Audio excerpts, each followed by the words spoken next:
It's called Coaching Connection. It's called Coaching Connection. It's called Coaching Connection. So first, I want to take the time just to let you guys know that I'm here with one of my best friends and one of the people I call family. I wanted to make sure that everybody knows how important this guy is in my career, in our life, in our family's life. And so, Andrew, I appreciate you taking the time, my brother. You know, it's an honor, man. Finally hopping on. Heck yeah. So I know you pretty well, right? I mean, I've known you for several years, but a lot of these people probably don't. So tell me a little bit about yourself, starting, in terms of where you grew up. Yeah, so I grew up. I got two siblings that are way older than me. I got my parents are a big foundation of who I am. My dad worked for the government, was a project manager for an engineering department of it, and he was really known as a mentor to a lot of those people. So when he retired, a lot of people called him like a mentor, and to me, I think I got half of that. And then my mom, on the other hand, has been an elementary teacher she did public school for 25 years. Now she's back in private school because she just loves teaching so much. Yeah. And she's a heart on the sleeve. She's very passionate about her kids. So I feel like from my dad and my mom, I got a little half of both, and it's kind of created who I am today. In fact, even my brother was in insurance, and then he decided to go into teaching. Really? Yeah. So my sister also works for the government. She's kind of like a girl boss, and she tells stories about how she's been able to get over that curve as being the girl in the room, the only female in the room, and being in a position of leadership. So a lot of great things that I was able to come from, and that my parents were able to set the foundation for. Where we all went to private school. I went to Holy Cross. For those that probably don't even know, my family is very rich at Holy Cross. A lot of people have come through there. In fact, I was number 11 to go through there. Yeah.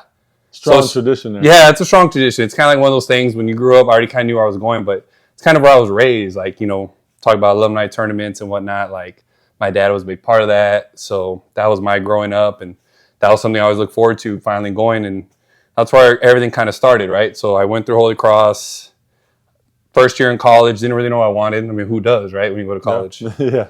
So, my buddy happened to be coaching football there. I said, hey, man, they need a middle school coach. You might as well just give it a shot.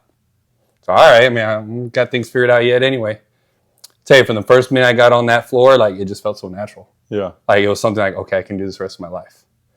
So, did 4 years there. I was a great role player for some great teams that we had. Probably the last great teams, to be honest with you. In fact, the class after me has won all the alumni tournaments. So actually the class after me is pretty good. But I fit in good role player with them as well as my friends. But then I went back and coached. My buddy was coaching football. Said, hey, they need a middle school coach. So I decided, all right, I'll give it a shot. And so when I went out there, it just felt very natural to me. Something that I felt like I could do the rest of my life. And so I was there for 4 years, did 3 years of the middle school, 1 year of the high school.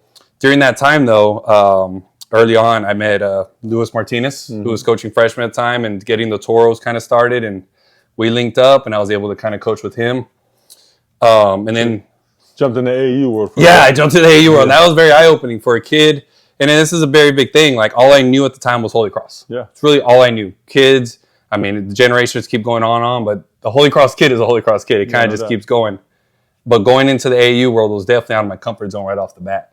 And being able to learn and all the things I could pick up from Lou. I mean, I can go on and on about all the skill development stuff that he does and how he runs his organization, which obviously is still very successful to this day. So then I did all that. I had just graduated college. Okay, we're back at square one, kind of, right? But I'm very fortunate because of the networking I built with Lewis that I was able to get a job at Blessed Sacrament for a year, where I got to coach Gavino Ramos, a little sixth grader, probably yay high, cool little headband. But that dude was a hooper, man. And, his career kind of speaks for itself. One of the most decorated dudes out of the private schools and doing his thing at St. Ed's. So I got to do that for a year. Then I was kind of in limbo about, do I stay in private school? Do I get certified in teaching? But my mom kind of pushed me to at least sub. And so I was subbing for a while, and I kind of got out that comfort zone too. I said, you know what? I could teach some middle school math. Mm-hmm. So I got certified in middle school math, did the middle school thing for about a couple of years. During my time in middle school, I got to link up with Harlan High School when they were opening and trying to get going. And, Jarvin Hall is a good dude to me. Jarvin Hall. Yeah. They went on those runs. In fact, that was the run where COVID shut down. It was Harlan Wagner. That was a great regional final game. You were there. We didn't know each other, but you were there. Yeah, for sure. So I got to have all those experiences, and then COVID happened, right? And then you need an assistant, right? Yeah, I did. Yeah, you need an assistant over that summer. My assistant coach moved to Indiana, and I said, okay, let me get on the hunt. So again, Luis Martinez again linked us up.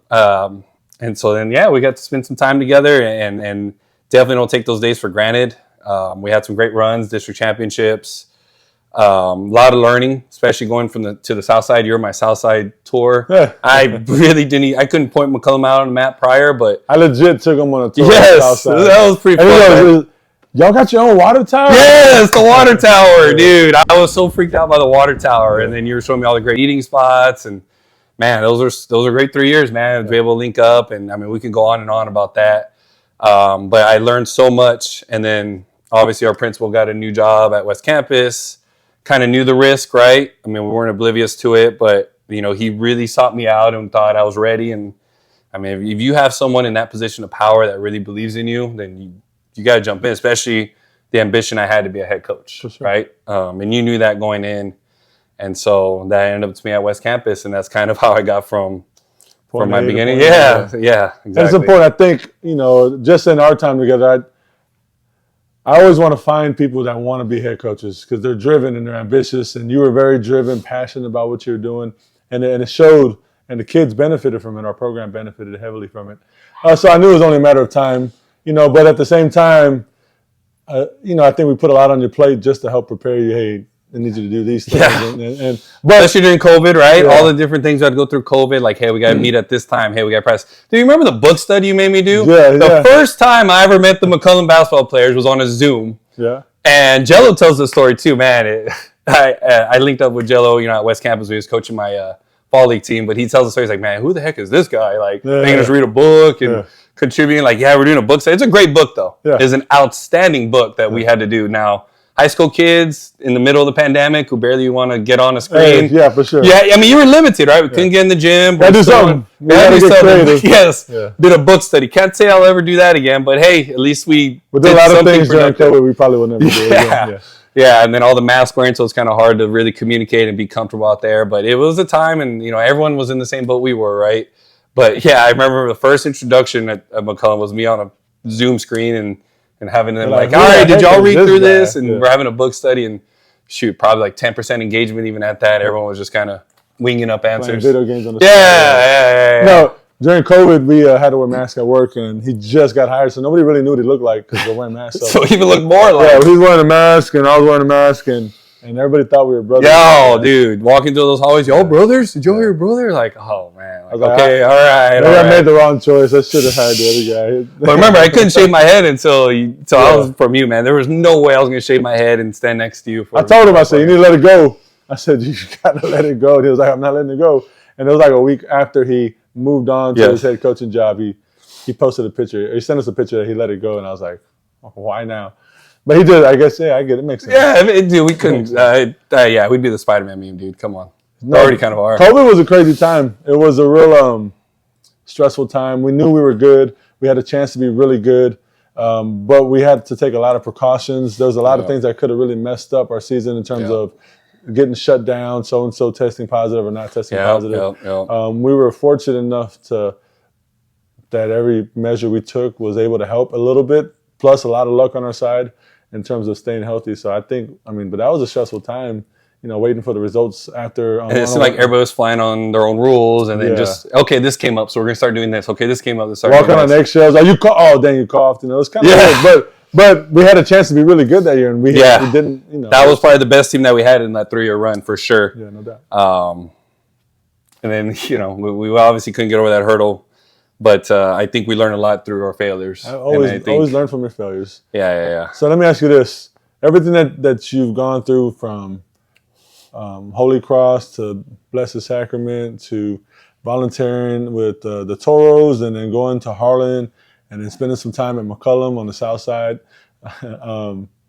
Did all that help prepare you for your next step? Yeah, 100%. The people I was around, the different drill work, the different situations when it came to interacting with players, and just building that relationship. I think I learned multiple ways how you can build relationships with kids, right? Jarvin had his way. Lou has his way, and then you definitely have your way, and you kind of marry all of them, just like what works based off the demographics of kids you're working with, and being able to be flexible and moldable to what your program has, right? So it allows you to go to a West campus and being able to be like, okay, well, I have these tools that I can do. And as you know, it just starts with building that relationship with the kids. Like that's the number one thing any coach has to go through in order to have success. And if you don't have that relationship with your players, then you're kind of limited as to how much you can really push them and grow them. For sure. And I always say that without that relationship piece, they're not going to work as hard for you as they probably could. Yeah. And so absolutely. before you got hired, we talked about the potential. Like, look, I know you want to go be a head coach, but there is a possibility the school may or may not be open very long. Right. But you wanted to go out there and spread your wings and show the world what you were made of. And I was proud of you for taking that, even though it was a 1-year run.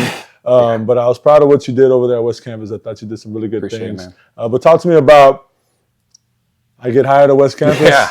I'm walking the door. What's that feeling like? Oh, man. Newness. First off, it's one of the nicest gyms in the area, right? Nice, I think really that's nice. any coach's like first things, like what does the gym look like? What is like? That's a nice gym, man. Just the uniqueness of it and the history of the place, right? Yeah. You can't talk West Campus without talking like a Devin Brown and what those teams were able to do, or even back in the 70s and 80s with some great teams that they were able to accomplish. So there's basketball history there. So that already is enticing. But the first and foremost thing I would say is when I got hired, the biggest already positive was having a strong assistant, right? So shout out to my man, Coach Collazo, dude. He bought into everything I was doing. He was the assistant before with Coach Palacios. And so them two together helped me segue. And that's such a big thing, man. Like that transition from one head coach to the other. And then how does that assistant work? Do you get a new assistant? Do you keep the same assistant? Does that same assistant feel like they should have gotten the head job or whatever the case may be? But for me, Palacios gave me, we talked for a couple of days after I got the job, laid out all the things that were going on in the program, some about the kids. And then my assistant, like I was able to meet him right off the bat, and he was a very moldable dude, and he bought into everything I was doing. And I think that's where everything started in terms of the success we're able to do, is be able to have that assistant that's bought into you and believes in what you're doing and is able to facilitate that through the kids. Because at the end of the day, who the kids know best is that assistant. Well, he's been there longer. Right. He's got a pre-existing relationship Yes. with those kids. And so what happens is if he's not bought in, Right. it might make your integration into the program a lot more difficult. And so your assistant really having your back as soon as you get there and buying into your vision and then helping you implement that vision and spreading your message to the kids, echoing everything you're doing, it probably made everything for you a lot easier. And it's not like that for everybody. No, it's not like that for everybody. Yeah. You hear all sorts of different stories. You've been around the block more than me. Yeah. But for me, that was big. And I think, if I ever, as we talk about the success that we had, that's where it starts. Like just having that assistant bought in who already has a great relationship with the kids. So that way they're just kind of following through.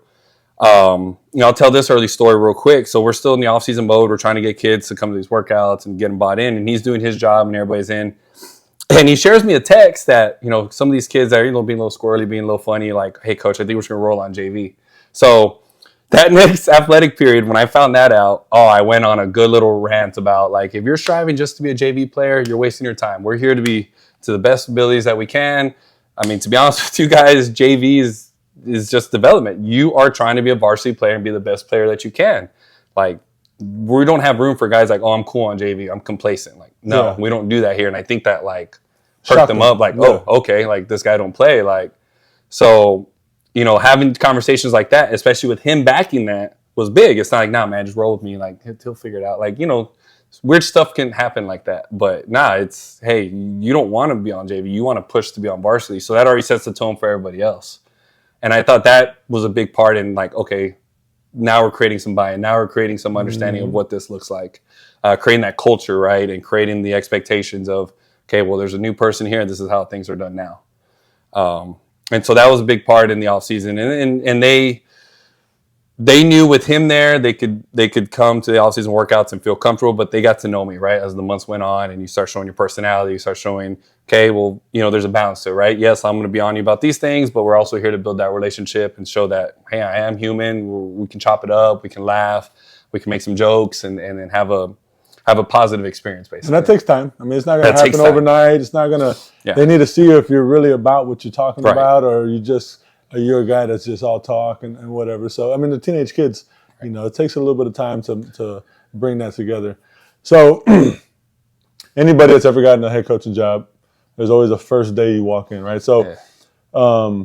you start thinking of what you want to do. So tell me like your thought process from a basketball perspective, not like a relationship perspective, but just like, did you have to do some research on the team before? I know you talked to Palacios for a while. Did you want to change anything? Or like just what was your process basketball-wise walking in on the first day? And so they're all very raw basketball players, right? They just need more structure, right? Palacios already kind of laid a foundation, but the ongoing process went because a lot of them were sophomores at the time. Now they're juniors, right? So now we're going over that curve and starting to build something.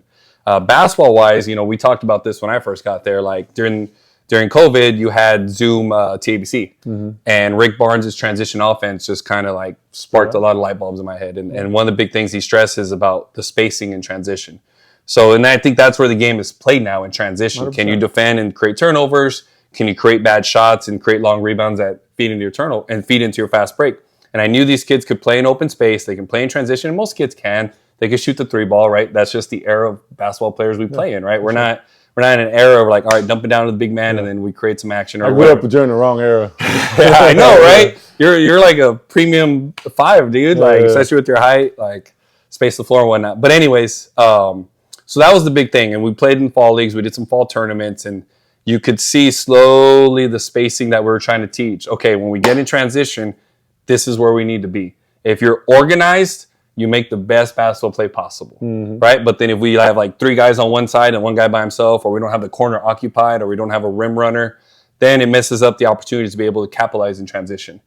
And so that was my big piece was, okay, let's try to get them to play in transition as well as anything else, right? You can't play in transition, you can't play good defense, right? Or you can't make shots that you don't work on, right? So we work on corner threes. We work on pushing the ball ahead. We work on just playing with pace and spacing. And I know that's a very big popular buzz term for it, but that's just how basketball is played right now. So especially with our lack of size, to speak. Yeah. Right? We're usually smaller, quicker, faster, and skilled. So it plays to our benefit. Right. So that was my big basketball thing, was to be able to get them structured in their transition, and it was an ongoing process, like you talked about. It's not overnight. It's gonna be a lot of teaching and re-understanding, film work, drill work, and anything like that, and to get them comfortable. Okay, now you got the spacing down.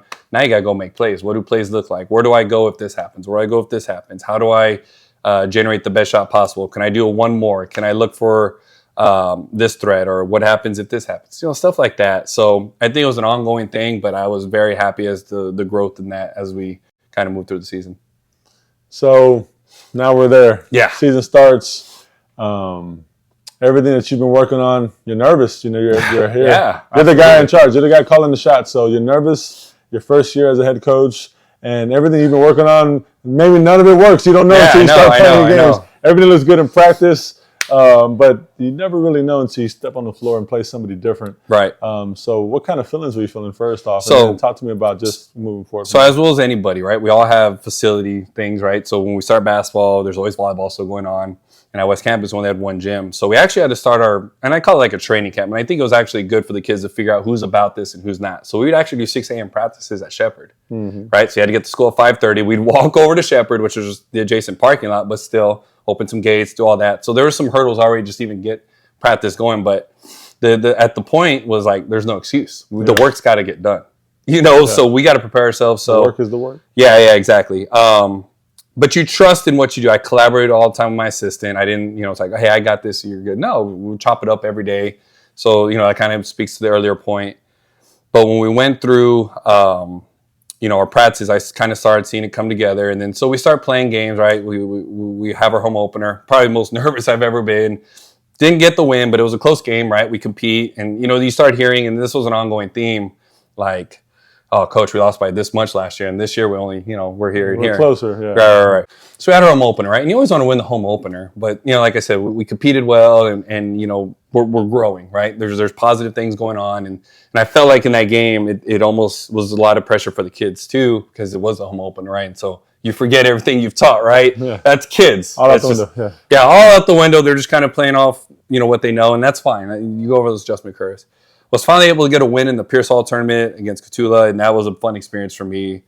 Kids were excited, and you kind of know you have good buy-in in your program when your kids are excited for you, and getting that first win, and that's something we'll all always have together, like having my first win with those guys, being able to have that success and build on that, right? Moved to December. There was an incident against Fox Tech. It was a learning curve for me. We had to discipline some kids. And December got even more challenging when words were starting, or the whispers were coming up like, hey, it's going to come again in the board meeting for a vote. It's going to be coming again in the board meeting for a vote. And you kind of didn't want to believe it until it hit the agenda. And he's talking about the closure of the possible closure of the high school itself. Yes. So working through that in December, right? You're in December, you're trying to do all these basketball things, but you can't ignore the reality of what's going on outside, No doubt. right? And the fact that you can't control it. Mm-hmm. So, we just had to focus on him, but it's hard for kids, right? So we had that incident with Fox Tech. We were working through some discipline issues. I remember when that board meeting happened, I was sitting in the parking lot, just listening to it, and sure enough, you already kind of got the vibe, and then some of my kids even went. We didn't even practice that day, right? Mm-hmm. Practice wasn't important that day.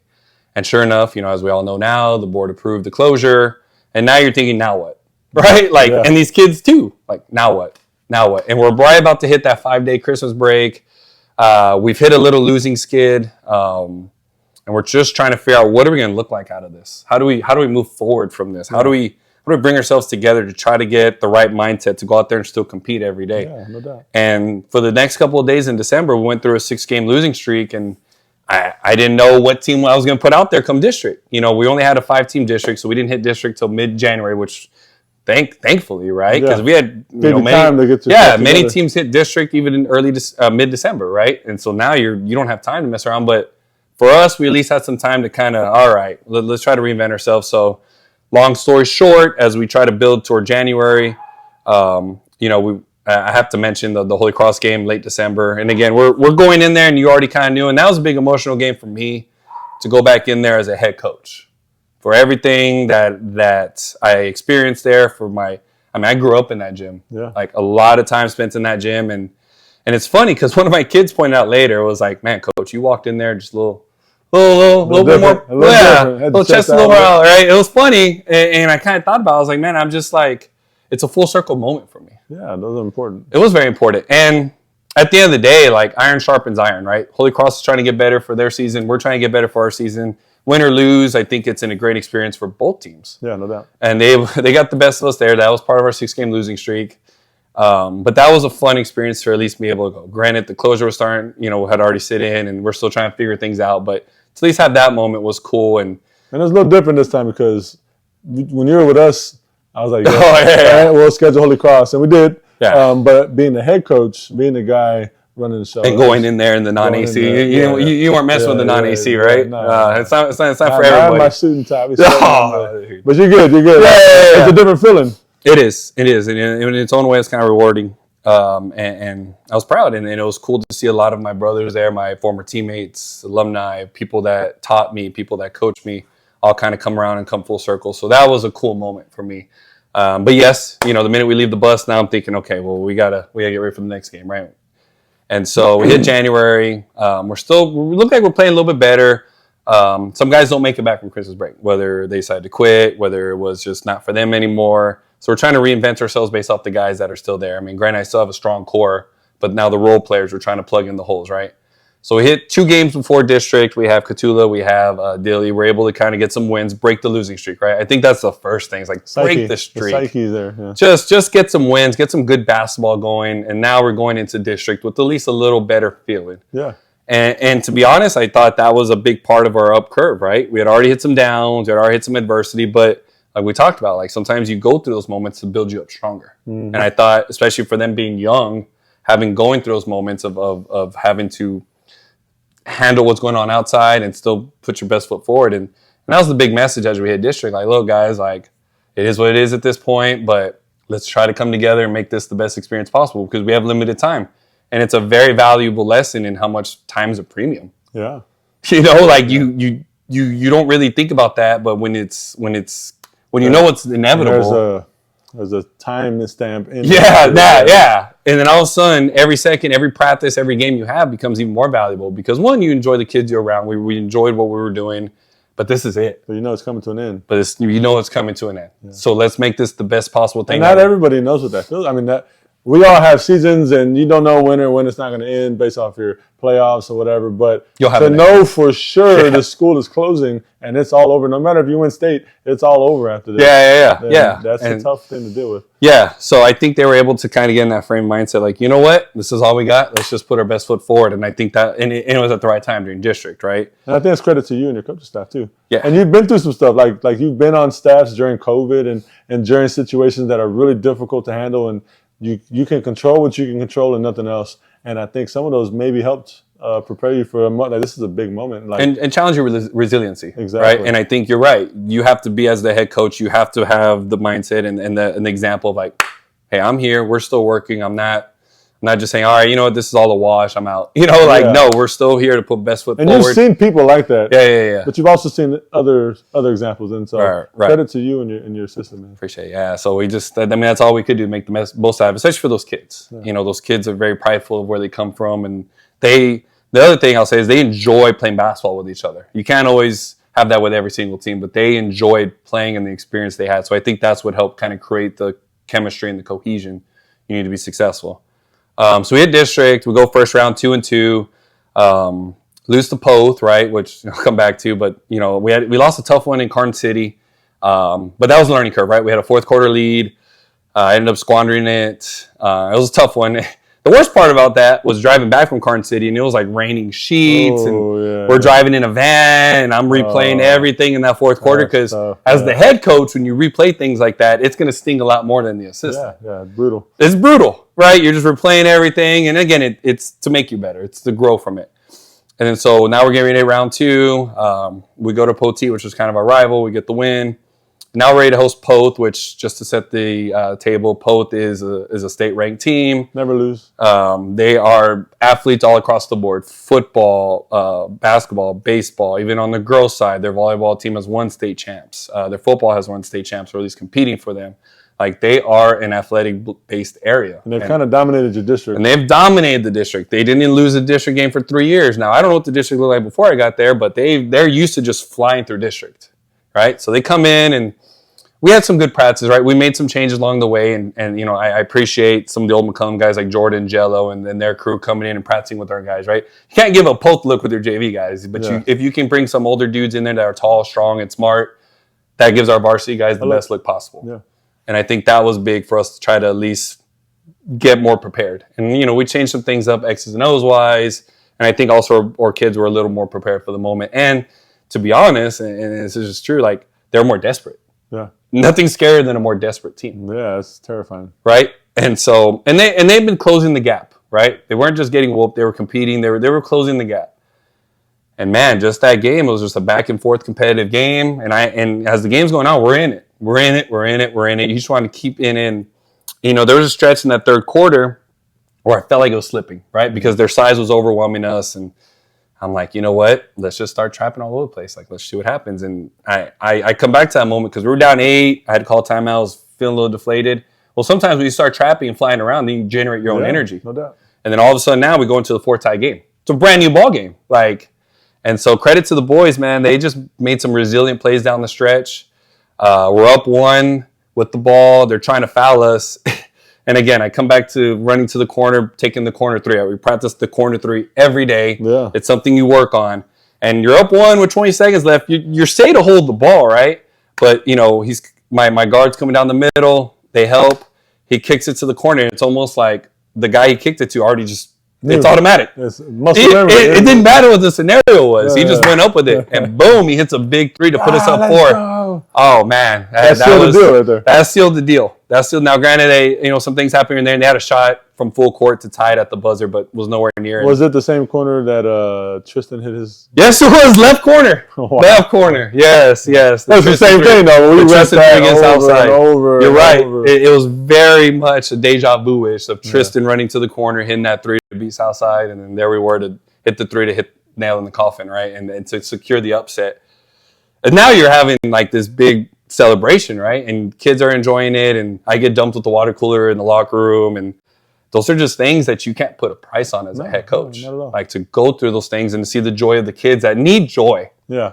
right? They need that in their lives. The school's closing down, The school's man. They need closing. something, yeah. They need that positive experience to be able to celebrate something, right? And so that feels great. And now it's like, okay, next day comes. How can we not make this the pinnacle of our season? How do we keep moving forward? This is difficult sometimes. It's very hard. Yeah. And so then the next game we had was Carn City, which was our last home game. Because you're like, okay, well, we still got one more home game, guys. Like, Who you already lost to. we already lost to. We knew what to expect. We did some things different, X's and O's wise. But, as that game wore on, I think it was very similar. We were hanging around. They run a really good 1-2-2 with some great athletes. So a zone like that with some good football athletes can just kind of mess up your attack and make you have to think about, right? Yeah. So luckily, we were able to squeak that one out. Wasn't the prettiest. I can't say we played as well as we did against Pope, but we squeaked it out. Right? We got the win, had some alumni come down. It was a great celebration. And it was last home game ever at West Campus. Yeah. Just to get the win, right? That was already kind of like a big nervousness, I guess, because you had already done this, right? Now you want to finish this off. Yeah, please don't lose the last home game after just what you did, right? So that's already a nervousness in its own way. But, man, shout out to those boys. They're resilient, man. They're so resilient. And then so speaking on that, we had one more district game. We're going to Jordanton. I regret doing this, but at halftime, again, you're looking at playoff seeding now, right? Yeah. And you beat Post. You kind of put yourself in a better position. And I found out that we basically were locked into the second seed at halftime.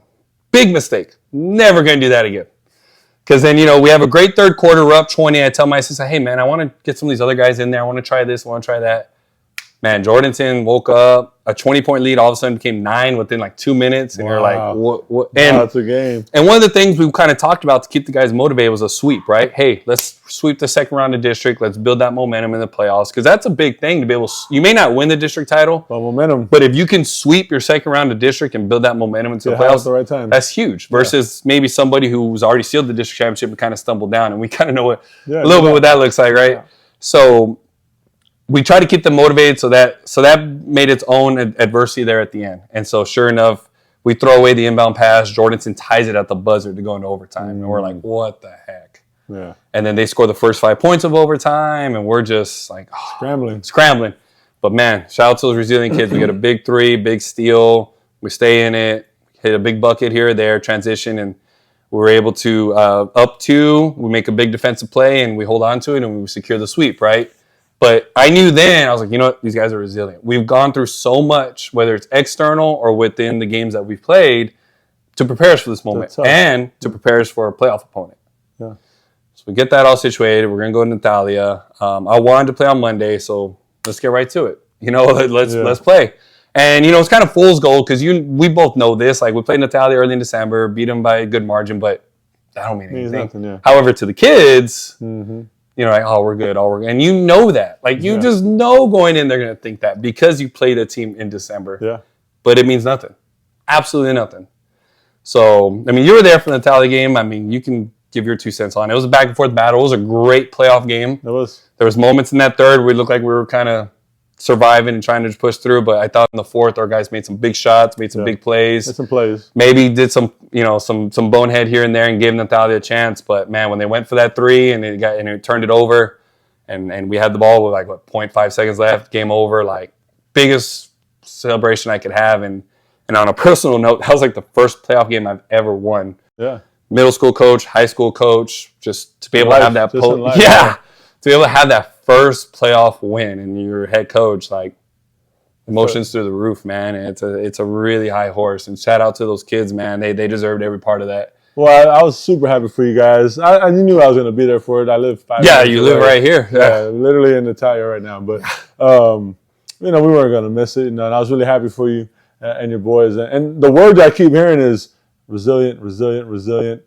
And if any boys that ever watch this, maybe not. Nobody wants to hear Coach talk, but no, they'll probably watch. They've been looking forward to it. But if any of you boys watch it, that resiliency that you learn through all of this is not even about basketball. When you become a man and you got a family in life and whatever's happening in life, what you've learned and how to battle through some of this stuff is going to translate, and you're going to be better suited for any hardships that come your way as an adult. And so, you've been blessed with a really good coach and a good man to help you do that. So Likewise, man. Blessed with some good kids that just showed up every day, and you know what? Didn't let those factors affect how they performed, and they were able to, like we talked about, be able to hit that stride and really ride out and get that great playoff win, as tough as that was too. And then we run into Cole High School second round. We end up in the region. Another powerhouse. Yeah. You know. And it's kind of funny because all the way to the regional final, it's Cole versus Poth, and that was a great game in its own, and Cole was able to squeak that out. Poth was winning for like 3 quarters or so. So that was how tight that margin was, and Cole ends up going down the dome and doing great things. So if there's anyone to lose to, might as well be the regional final. Yeah, no, it's the state final four team. So, and then it became what's next, right? Like, all right, this was great. Yeah, we were proud of it. That's got to be tough. Like, yeah, you're at a high. You just had a huge playoff win, first in my whole life. It's a great feeling. And then reality is going to sink in on Monday. Or Tuesday. Yeah. We played on Monday. Day. So Tuesday. Or next Monday, because we play Cole on Friday. Dang, right. Yeah. So after that weekend, you show up to work and you're just like, dang, what's next? So what's next? I mean, the school's going to close. What do I do? As soon as the decision was made, and I never would fault somebody for ever saying, hey, coach, what are you going to do next year? Hey, coach, what are you going to do next year? Because I think it's out of love and support for me and respect for what I've been able to do. Now, I think if people realize how often I got that question, they may be like, hey, you know what? He's probably tired of answering that dang question. It became one of those things where it was just like over and over. And even my fiance was even like, I'm sorry. No, they do it out of kindness. Right? They don't know how often I get this question, especially after the success you have. Like, you try to equivalate something. Well, successful businesses don't get shut down. CEOs of businesses that are doing well, they normally don't get shut down because they're successful, right? A little different boat here. You're coming off of success and now you're getting shut down. Like, where other equivalents could you find that in the real world? I don't really know unless you got some. No, that's a good But, and I get it. Like, people want to know and they're congratulating me on a great season and like, hey, coach, so what's next? What is it looking like for you? And I don't know. I don't know. And even got to a point and I one of my wedding showers, right? My uncle, I haven't probably seen it in a while. Thought I was still working at McCullum. And you know what? I wrote it out. I was like, yeah, it's good. It's good, It's good. I really because he's not going to ask what's next. Yeah. And I didn't want to explain everything we just talked about, and try to and especially if you're outside the education world, it's kind of hard to understand the climate and the understanding of the politics of it or whatever the case may be. But again, it's hard to explain to an outsider why and what it looked like. And then all I could really say is just, as the board says, it was a financial thing. And what I can say, though, is that West Campus community is always that special place in my heart. It's a great place. It was coming back alive. Our other sports were doing well. Baseball was able to beat Poth one time, too. So that gap was closing. Shout out to our football guys being able to coach in the All-Star game, get a win there. They deserved it for everything they've been through. But I was very happy for the community on all the successes we were able to have to at least kind of close out school. But it's a great community, and that I think hurts me the most because it was on the up where everything was coming up. Kids were happy to be there. It was getting an identity. It was revamping back up into something new, and that's the unfortunate part too. And so it was such a great thing to be a part of that community for a little bit, and hopefully it's something that I always will hold in my heart. Not hopefully, you will. Yeah. And you know how I operate, and I know how you operate. You're a very passionate guy. Yeah. And you fully immerse yourself into whatever you're doing. Yeah. And so you're going to fully immerse yourself into this community and give it everything you have. And so when it's gone, it hurts. It hurts. And, you more so feel for the kids and the parents and the alumni of the community because they're all coming out. They're all happy. They're all excited. And then that's it, Yeah. So that to me was the hardest part. But, yeah, so just having to work through saying bye. Those kids had become so much in 1 year. It almost felt like more than a year. For as well as I got to know those kids as we got into April and May. And you feel like you're there for 10 yeah. For all the experiences we went through, you felt like you've been there for a long time already. Yeah, no doubt. So all this hard stuff you've been through, now it's time to make a decision on what are you going to do next in life. And you've been blessed with opportunities, right? So what is next? I mean, I think the first thing I would say is, to still try to be a head coach, right? I still would like to be able to continue that and grow from it. Now, I understand the climate situations where, hey, if there's not an opportunity here, there's not an opportunity here, you may have to do this. So, Coach Taplin from episode 2, right? Episode 2 of Coach Connections. No, I don't remember what episode he was. Yeah, I don't know if it was 2, but He was definitely during the pandemic. Yeah, I knew that fool for a long time. So Yeah. Had kind of hit you up and kind of talked to me a little bit, and it felt right. You know, it felt like a great program, and to be able to go into a big district where maybe, you know what, maybe I spend some time here and be able to kind of find my way into another head coaching job in one of these districts, you know, that may be the best opportunity for me moving forward. So I'm excited to head to Lee and assist Taplin the best way I can. He's a great dude, a lot of respect for him, a lot of great things have happened at Lee. Whatever I can do to improve it and put my influence on it, I'm excited for him. We've already linked up a little bit, worked camp. Got to know him a little bit, got to know some of the kids. So we've been able to kind of already bridge. So your first interaction with Lee High School and those kids is in a boot? Yeah, I know. And your first interaction with us was on a Zoom? Like, can you ever do that? Oh, my God, yeah. No, I mean, West Campus, I was able to kind of walk in the ball. Yeah, true that. So very excited for it. And so I think at the end of the day, it was just the best fit, I think, for myself moving forward. Because, yeah, I'm an ambitious guy. And to be honest, like, everything I've talked about, I mean, you've already pointed out my enthusiasm, my resilience, my strive. Like, I want to be a head coach again. Like, it's something I was already hungry to be a head coach, but when you get that taste and you get success, you want more. For sure. It's the culture of more, right? Like, you want more, you want more, you want more, and it is what it is. External factors didn't allow that to happen for at least at West Campus, but for wherever I can land a new opportunity at, I want to take that and push it forward, right? I don't want to feel like, man, you know what? I did my 1 year as head coach. I did well. I'm cool. I'm chilling. Like, no, like that's not how I think. Nor I think that's how Taplin want me to think, right? Like, he understands that, you know what? He has ambition to be a head coach again. I respect that. Fully understands it. Yeah. And so I do think, like, it makes my fire burn more to want to be a head coach. And, you know, and it already was there when I was with you, but to know you've already had some success with it, oh, dude, it burns stronger. It does. And, you know, like I said before, when you first go in, you're a little nervous. Right. Is it going to work? Am I going to do a good job? I really want to succeed. And then when you have the success, you know, and you say, wow, I can do this. Yeah. I can do this. Yeah. That's a good feeling. And, you know, humbleness, right? There's always going to be learning curves to be had. Not everything's going to work out perfectly. You're going to have areas of growth. You're going to have some hiccups along the way. But you feel you can do it. Yes. You don't have to go into, well, I don't know about this. I don't know about that. I don't know about this. No, you're a little more prepared to the table whenever that next head coaching job knocks on my door. No, so for sure. I'll be ready when it is, and in God's timing. You know, I think that's one thing, you know, as I've gone through this process, you know, talking to people, best people that have probably given me advice are my parents, being able to stay there with me the whole way. And, you know, I got to share the story about my dad. You know, my dad worked at Kelly Air Force Base, and as you know, in 1998, they started closing it. But here's the funny part. You know, they gave him 4 years to find a new job, you know, not in 4 months. Not in 5 months, right? Or whatever the case may be. So he had 4 years, and he had an opportunity, and again, it's 1998, so I'm 8 years old. My siblings are probably in high school. He had an opportunity to go to Oklahoma and stay in his same position. Okay? But family. Yeah. And everything he had already done here in San Antonio. He was born and raised here. He's got friends around this area too. And so he took a lesser job at Lackland to stay. Yeah. And so to me, it's kind of the similar. Yeah. You learn from it. Yeah. And your dad's a very smart man. Yeah. And I didn't know that as an 8-year-old. Yeah. I just knew we might move to Oklahoma. Can I stay with grandma? Like, that's all I remember. Because I wanted to stay too. I had friends. I was comfortable, right? But yeah, so my dad had to do that. And it's funny because Kelly's in the West Campus area too, right? Yeah, it's right down the street. And so I think, you know, I'm not going to spend too much time on this, but you can equivalent the closure of Kelly to the closure of West Campus, you know, in terms of demographics, population, military people coming in and out. Yeah. But yeah, he took a lesser job to stay in San Antonio, and he worked his way back up. You know, shout out to him and doing everything that he was able to do for us. Just a matter of time. Just a matter of time. And Yeah. same for you. Yeah. I mean, I'm going to go back to being an assistant for a while, Right.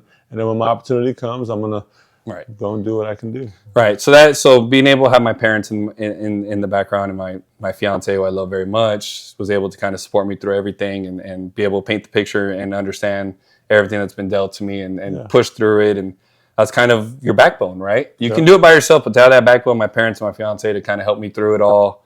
I mean, it's been a big blessing to me to be able to kind of work through those hurdles of, you know, oh, well, I don't know what I'm going to do. Like, well, what are you going to do? I don't know. Like, and then, you know what? It came to a point where I was like, ask me about my wedding. Like, I can talk to you about my wedding or plans we have for all that. Coach Collazo is getting married next month, right? Yeah. Yep. So he's trying to find a job. Yes. Trying to wedding plan. Wedding plan, broke his foot or whatever. Yeah. Fractured ankle. Yep. And then, You know, it did happen at the alumni tournament. I do want to say, like, you know, Holy Cross has a big tradition of this softball tournament, slow pitch softball. It's a big event. Yeah. It's not just show up and play softball and go on your way. Like, everybody has tents. It's a Barbecue. big barbecue. It's a big party. It's hot. But, you know, people have fans or they go inside for a little bit. But I was very blown away. And then again, this hits my heart, man. Like, all the alumni that came up to me was like, hey, man, you had a great season. Good job. And there was one person in particular who's kind of a leadership position at Holy Cross. I happened to cross paths, and he's like, hey, man, like, I know it was at West Campus, but you're always a part of our family, and that's 100% true. Like, that's my roots. That's my foundation. Everything that I've grown up with was from Holy Cross, and that I carry myself moving forward, whether I'm at West Campus or at Lee or at McCollum or wherever the case may be. Like, I am rooted in what Holy Cross taught me and prepared me to be, and that's kind of my dad too, right? So my dad, Holy Cross, like I said, I had 10 other family members that went there, so all those lessons and values are a part of who I am. And so I would never take that for granted. And I was very appreciative of all those people that congratulated me on a great season. And then, you know, they always follow up. It's like, okay, so what are you gonna do now? Like, oh man, let me breathe and get married and I'll figure it out. But now at least I have an answer. And so I'm excited for it, and we kind of look forward. But I appreciate being able to kind of share everything I went through. It's very therapeutic, you know, to tell this story. And yes, we're Little West Campus 3A, but that's a great experience in my opinion. And shout out to those kids that their resiliency and like you said, will pay off for the rest of their life to be able to go through that experience and whatever comes forward in their lives. And I'm so appreciative to be able to be a part of it. Yeah, no doubt, man. I appreciate you. I appreciate your story. Appreciate your friendship and your brotherhood. And for those of you that don't know, when you hire an assistant coach, you always want, like I said, looking for someone ambitious. And someone you can learn from, and I learned a lot during my time with Andrew, so I appreciate you, my bro. Likewise, my brother. All right, man. It was a blessing. Yes, sir. All right, bro. All right. It's called Coaching Connection. It's called Coaching Connection.